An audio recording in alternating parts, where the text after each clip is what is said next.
তবুও রাধা চাইল না। রাধা যখন চাইল না, ভগবানের হাতে ছিল মোহন মুরলী।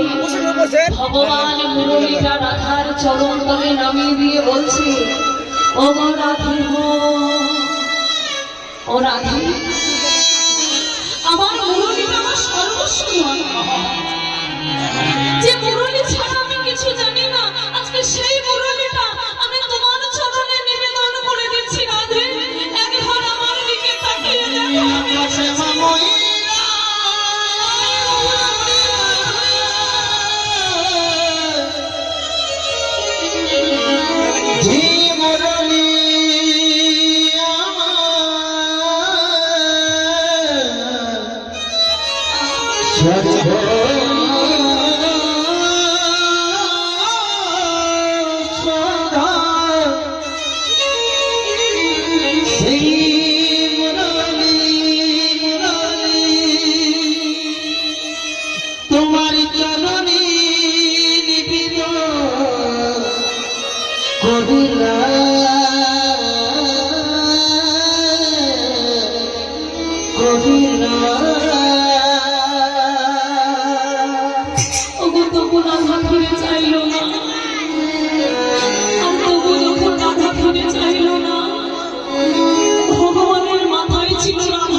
সেই চূড়াটা ভগবান নিজের হাতে খুলে রাধার চরণে দিয়ে বলল, রাধে গো, যে চূড়ার উপরে তোমার নাম লেখা আছে, সেই চূড়াটা আমি আজকে তোমার চরণে দিচ্ছি। রাধে, একবার কথা বলো, একবার আমার সঙ্গে তুমি কথা বলো।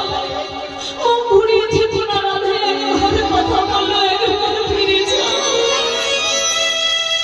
না, ভালো জায়গায় যেতে হবে না। তবু রাধা ফিরে চাইল না, কিছুতেই যখন রাধা চাইল না, ভগবান রাধার চরণ দুটো এবার আস্তে আস্তে নিজের হাতে তুলে ধরছে। মানব যার চরণে পাবার লাগে কত রাজা রাজ্য ছেড়ে ভিখারি হয়ে যায়, যার চরণে পাবার লাগে ৩৩ কোটি দেব দেবী লালায়িত হয়ে বসে আছে,